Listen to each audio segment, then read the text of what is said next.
5 बरस बैठकर हम लोग बात करते हैं कि बिहार में कितना भ्रष्टाचार है, शिक्षा नहीं है, खेत में पानी नहीं है, हर साल बाढ़ आता है, रोड खराब है, अस्पताल नहीं है, आपको रहने का घर नहीं है। ये सारा तकलीफ हम लोग बात करते हैं, लेकिन जिस दिन वोट होता है उस दिन ये सारा बात भुला जाता है। वोट के दिन बिहार में सारा आदमी को 4 बात याद है। पहला बात, मेरा अपना जात क्या है और मेरे जात का कौन उम्मीदवार खड़ा है उसको जाकर वोट दे दे। जो लोग जात से बच गए वो धर्म के नाम पर, हिंदू मुसलमान के नाम पर, गांव देहात में लोग हल्ला करके बता रहा है सारा हिंदू एक हो जाओ, मुसलमान नहीं जीतना चाहिए, पाकिस्तान को सबक सिखाना है। सब आदमी जाकर भाजपा को वोट दे दिया। जो जात से बच गया, धर्म से बच गया, तो कह रहा है ए भैया क्या करें, कतनो खराब है, जाए दी रोजगार नहीं खे, सड़क नहीं खे, खेत में पानी नहीं खे, लेकिन लालू जी का जो अपराध वाला जंगल राज था वो नहीं चाहिए। अगर लालू जी का जंगल राज आ जाएगा तो फिर अपराध बढ़ जाएगा। इसलिए अच्छा है या खराब, चलिए भाजपा को ही वोट दीजिए, किसी को वोट दीजिए, लालू नहीं जीतने चाहिए। तो लालू जी के जंगल राज के डर से आप वोट कर रहे हैं। और चौथा वर्ग है हमारे मुसलमान भाइयों का। ये लोग कह रहा है कि भैया मरे या जिए भाजपा को तो वोट नहीं दे सकते हैं, ये लोग तो मुसलमान विरोधी है, इसलिए हम लोग भाजपा को दे नहीं सकते हैं।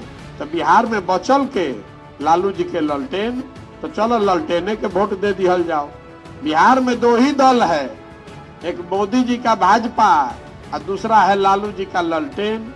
नीतीश कुमार का तो कोई भरोसे नहीं है, कभी ललटेन पकड़ के लटकेंगे, कभी कमल पकड़ के तैर रहे हैं। जनता परेशान है भाई, रहियन के ने पते नहीं चलत। एक बार ललटेन के संगे रहम तो रहुआ वोट देनी तो पलट के कमल पर चल गईलन, अब की हाली कमल के संगे रहुआ वोट देनी तो पलट के अब ललटेन पकड़ लेलन। तो नीतीश कुमार का कोई भरोसा नहीं। यही 4 वजह है, यही 4 चीज है जिस पर बिहार की जनता वोट देती है। तो आप बताइए कि जब आप सड़क पर वोटे नहीं कर रहे हैं, अस्पताल और अपने बच्चों के पढ़ाई के लिए वोटे नहीं कर रहे हैं, तो कैसे सुधरेगा बिहार। हमने घोषणा की है कि हमको दल बनाकर उसका नेता नहीं बनना है, हमको ये व्यवस्था खड़ी करनी है। गांव देहात समाज पंचायत से ऐसे लोगों को ढूंढ कर निकालेंगे, उसको एक साथ एक मंच पर बैठावल जाये और सब आदमी मिल के तय करी कि दल बनावे के बाद तो दल बन जाये। दल बनावे में का एक दिन में बन जाएगा, लेकिन अगर दल बन भी गया तो वो प्रशांत किशोर का दल नहीं होगा, उस दल का नेता प्रशांत किशोर नहीं होगा। समाज से जो आदमी चुन कर आए, जो सबसे काबिल हो, उसी को दल का नेता बनना चाहिए। तभी नाम दिया है जन सुराज, जनता का सुंदर राज। जो गांधी जी ने बात बताई, बिना उसके कोई उपाय नहीं है। ये जो पूरा प्रयास है ये आजादी से पहले गांधी जी की जो कांग्रेस थी उसको पुनर्जीवित करने का प्रयास है, जिसमें जाति धर्म से ऊपर उठकर लोग एक उद्देश्य से एक साथ में आए, और वो उद्देश्य है बिहार का विकास, बिहार के बच्चों का विकास, यहाँ से गरीबी का नाश, यहाँ से बेरोजगारी का नाश। एक दिन हम लोग के जीवन काल में ऐसा होना चाहिए कि बिहार में गुजरात और महाराष्ट्र से आकर आदमी मजदूरी करे, तब समझ में आएगा कि हाँ बिहार का विकास हुआ है। इसी संकल्प से निकले हैं, इसीलिए पदयात्रा कर रहे हैं। गांधी जी जो सपना देखल, आजादी दिवा दिलन, स्वराज मिल गई, सुराज ना मिलो, अंग्रेज भाग गईल, अब है नया अंग्रेज पैदा हो गए बड़ा देश। ये अंग्रेजों से ज्यादा लूटता है। पहले लालू जी के राज रहे तो अपराधी से आदमी डरात रहे, सांझ होते आदमी घरे भागत रहे कि भैया लूटपाट हो जाए। और नीतीश के राज में अपराधी तो नहीं खान, लेकिन अधिकारी अपराधी हो गए, बहुए लूटता सब। अफसर जो पैसा लेता तो अपराधियों से ज्यादा बदमाश। अपराधी तो लुका के रात में आवत रहे लूटे, अधिकारी ऑफिस में कॉलम लगा के दिने में लूटता। 0 से चल के 5 हुए, 5 से चल के 15-20 हुए हैं, तो 20 को 40 करना ज्यादा आसान है। तो आप ये मानकर तय मानकर चलिए कि 12 तारीख जब हम लोग बैठेंगे तो आगे की रूपरेखा भी उसमें होगी और बहुत मजबूती से जो बिहार में न देखा हो, किसी दल ने जो प्रयास न किया हो, उतने बड़े स्तर पर पदयात्रा के बाद का प्रयास शुरू होगा। आप ये मत समझिए कि पदयात्रा हो गया, बहुत लोग आकर हमको कह रहा है, जो मेरा शुभचिंतक है, भैया पदयात्रा में तो बड़ा हवा बन गया है, लेकिन इसके बाद कैसे चलेगा, आप उसकी चिंता मत कीजिए, हम उसका प्रारूप भी आपसे साझा करेंगे। जितनी ताकत हम जब पदयात्रा से पहले लगाए हुए थे उससे ज्यादा ताकत पदयात्रा में लगाए हैं। जो पदयात्रा में कर रहे हैं इससे समझिए कि 5 गुना ताकत और आगे के कार्यक्रम में आपके माध्यम से लगाएंगे। अभी हम अकेले आए हैं 100 लोगों के साथ, 100 लोगों को जिला में जानते थे, तो इतना बड़ा कार्यक्रम हो रहा है। आप समझिए 4000 आदमी हो जाएगा और उसको एक संरचना दे दी जाएगी, व्यवस्था बना दी जाएगी, तो आप लोगों के सहयोग से कितना घर घर बात एकदम आग लग जाएगा। चिंता मत कीजिए, एकदम विजय निश्चित है। लेकिन जरूरत इस बात की है कि विजय सही लोगों के साथ हो, ताकि हम लोग सही में जिस चीज को लेकर चले हैं कि नहीं बिहार में व्यवस्था बदलेगी, उस संकल्प को साकार कर सकें। चुनाव की रणनीति, किसको कितना वोट है उसका चिंता मत कीजिए, किसी को छोड़ेंगे नहीं, किसी को नहीं बचना है। आपसे बड़ा ताकत वाला कोई नहीं निकलेगा। साल भर को समय दीजिए, 1 महीना में इतना बड़ा भूचाल खड़ा होता है आपने देखा है कभी? 0 से हम लोगों ने शुरू किया है, दल भी नहीं बनाए, घरे घरे चर्चा हो रही है ना भाई।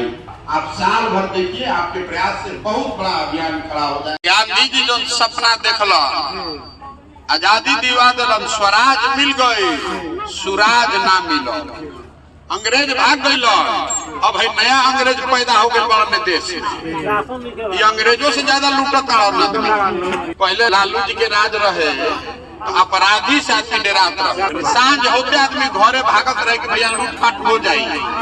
और नीतीश के राज में अपराधी तो नहीं खन, लेकिन अधिकारी अपराधी हो गए, वह लूटत सब। अफसर जो पैसा लेता तो अपराधियों से ज्यादा बदमाश अपराधी तो लुका के रात में आवत रहे लूटे, अधिकारी ऑफिस में कॉलम लगा के दिने में लूटत। ताली तो तनी बजा के अपने भाई भतीजा लड़का के आवाज दे दी कि जनसुराज के हम केंगन पहचलने बानी।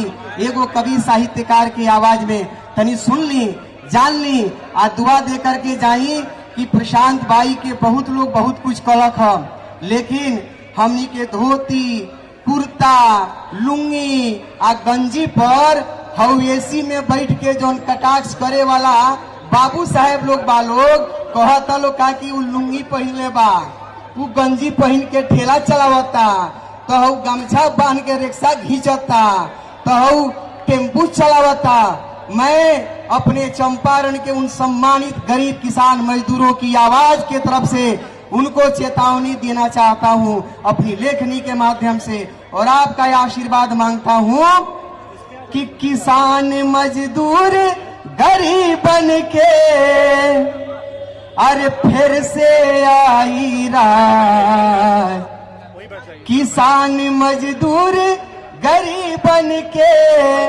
अरे फिर से आई राज, बदली आपन बिहार बहिना आइल जन सुराज, बदली आपन बिहार भैया आइल जन सुराज। अरे लुंगी गंजी धोती कुर्ता के जितना हमार भाई लुंगी गंजी पहने वाला होई लो आशीर्वाद जरूर देव लोगिन। बड़ी मेहनत से लिखले बा राउरी लइका, राउर भाई, राउर भतीजा कि लुंगी गंजी धोती कुर्ता के अरे फिर से आई राज, बदली आपन बिहार बहिना आइल जन सुराज, बदली आपन बिहार भैया आइल जन सुराज। कि जनता मालिक लोकतंत्र में ई बा एगो पहेली, कहता लो कि जनता मालिक बा लोकतंत्र में, देखी का कहता लो कि जनता मालिक लोकतंत्र में ई बा एगो पहेली, अब बात न माने नेताजी कहे सखिया और सहेली। काका की सही कहता नेताजी बात नहीं खन मानत तो बता दी ताली। हाँ कि जनता मालिक लोकतंत्र में ई बा एगो पहेली, अब बात न माने नेताजी कहे सखिया और सहेली। आ गद्दी मिल गईला पे गिरावे तनी ध्यान से सुने मगला लैनिया कि गद्दी मिल गईला पे गिरावे सभे हमनी पर गाज बदली आपन बिहार बहिना लियाई जन सुराज बदली आपन बिहार बहिना ले आई जन सुराज।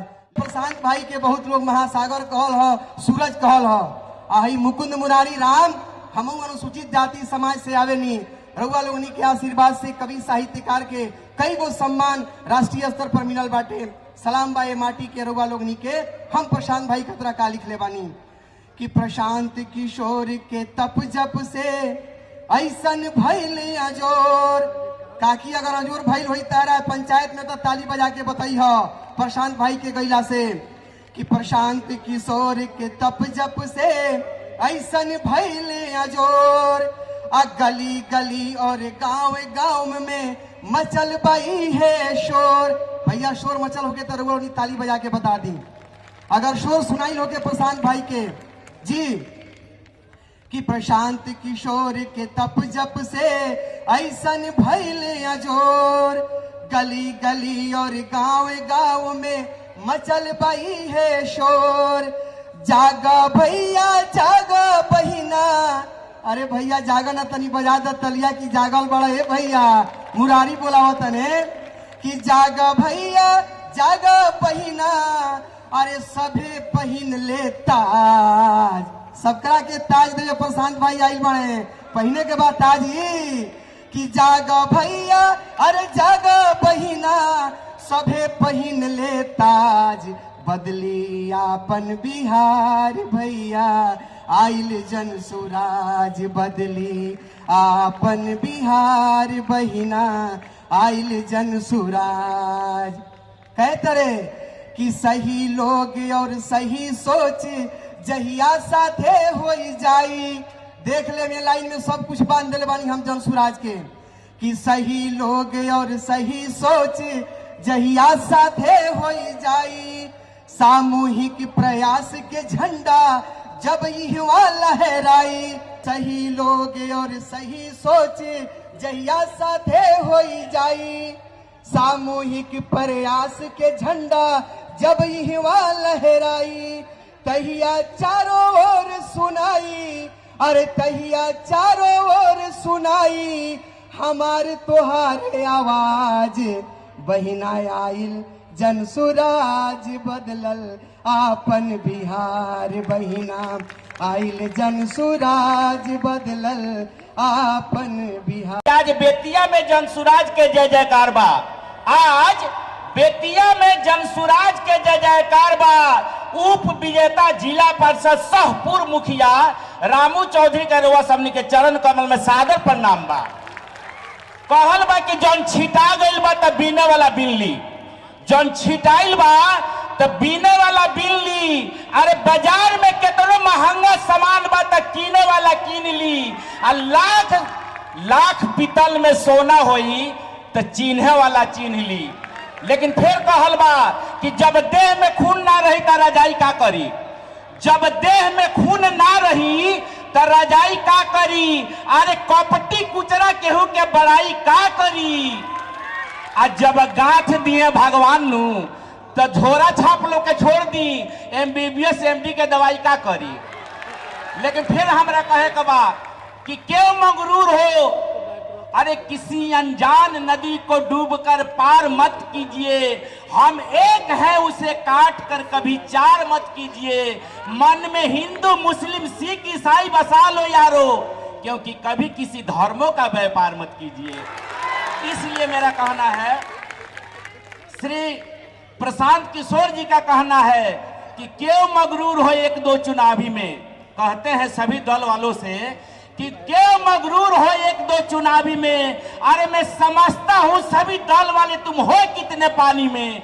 छुप छुप कर वार करना प्रशांत किशोर पे ये मर्दों का काम नहीं। इस बार के 24 और 25 में तुम्हें मजा नहीं चखा दिया तो प्रशांत किशोर मेरा नाम नहीं। इसलिए मेरा कहना है कि अब कीर जन सुराज के बारी बाना। अब जन सुराज के बारी बाना भुलाए में बलम जी विजयी ई नहीं के रउआ बनाए में बलम जी विजयी ई नहीं के रउरा बनाए में बलम जी। और हम सब कर विकास होई जवन काम बा अधूरा प्रशांत किशोर जी करा दे मोके पूरा। हम सब कर विकास होई जवन काम बा अधूरा प्रशांत किशोर जी कराए मोके पूरा। अब जन सुराज के बारी बाना भुलाए में बलम जी अब की विजयी इन्हें के बनाए में बलम जी। लेकिन फिर रउआ सामने जौन अपन महत्वपूर्ण समय आज दिल बानी ऊपर कुछ कहे के बा कि अधिवेशन में आए आप सबको बधाई। अधिवेशन में आए आप सबको बधाई। यह खुशी में एगो गीतवा के गाई। अधिवेशन में आए आप सबको बधाई।